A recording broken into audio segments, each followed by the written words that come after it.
Principle number 2 in strategy is you cannot go there from here. If you want to build strategy, you have to start folding the future in. You must develop a point of view on where the future is going to be, and that's what we are going to do today. And then ask the question, how do I fold the future in?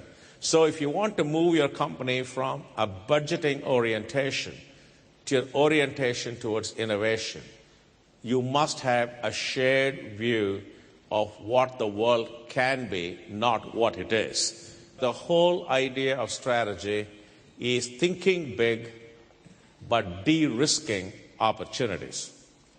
So you take small steps, never a straight line. It is almost like running a 400 meters dash, but still running a marathon. So you have great level of urgency in each step, but great stamina to run 26 miles. So it is urgency, stamina, and speed. That is the second principle, folding the future in. The third is to think about next practices, not projecting current practice or best practice.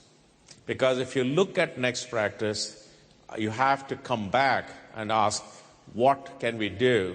What are the new opportunities? Not how to be just more efficient.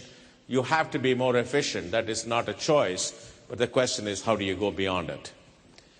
So I just say you have to still manage for the current. As in America we say in football, you have to still do blocking and tackling. You have to do tactical things. I understand that, and it's critical. But you also have to focus on new opportunities. That means aspirations greater than resources, folding the future in, and focus on next practices. In other words, thinking differently, not more efficiently, is about thinking differently about the future. And that, I think, is what strategy is all about. So if you think about all these three principles, they are based on developing a distinct point of view. So for those of you who are curious about where these principles come from, it's been based on a lot of research and work. Competing for the future, which some of you might know, we called it strategic intent. Strategic intent, by definition, is aspirations greater than resources. If you think about where the next practices are, it is the future of competition. And it is also fortune at the bottom of the pyramid. It is what the world can be and how do you create that world. We used to think that business units is where the resources are. About 15, 17 years ago, I co-wrote a paper called The Core Competence of the Company. And what was the general idea? That the accumulated intellectual capital, and that is what we call core competence, is a new form of currency that can allow you to innovate and create new products and services. Since then, since 1990, now global suppliers have become another source of competence. If you look at Flextronics, if you look at Solectron, they are very good in creating high-volume electronics, both design and manufacturing. And now I'm arguing that the consumers are becoming a source of knowledge and competence. Not a single one, but hundreds of consumers spread around the world can become a source of competence. So if you think about what has happened from being a business unit-oriented approach to skills and resources, we went to the total diversified company, to the supply network, and now we can include hundreds and thousands of consumers as part of our total system of innovation. At the same time, from product-oriented innovation, now we are moving more to solutions, but much more importantly, to experiences. So innovation is becoming an experience platform, like an iPod, like Google. How many of you use Google all the time? You can construct your own page on Google? Yes? Is it highly personalized?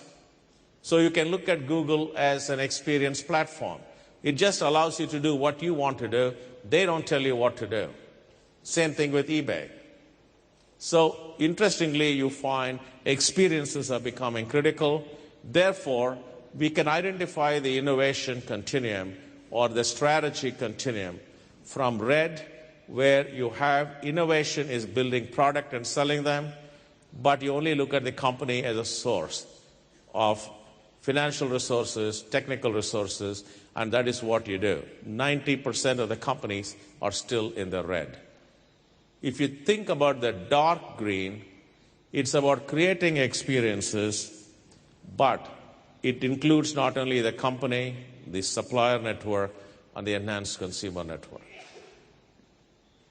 Does dark green give you more options as a strategist or less? You have more resources and more ways to differentiate yourself. In other words, when you go to personalized co-creation of resources, of experiences, there is no commodity at all. Everything is a unique, personalized experience and highly differentiated. Isn't that what you would want as a strategist? Highly differentiated, no commodity business. Pricing is based on unique experiences. And that is, I think, where the future opportunities are. But you have to change from a system very oriented towards personalized experiences rather than a firm-centric view of products. This is the future we are going to.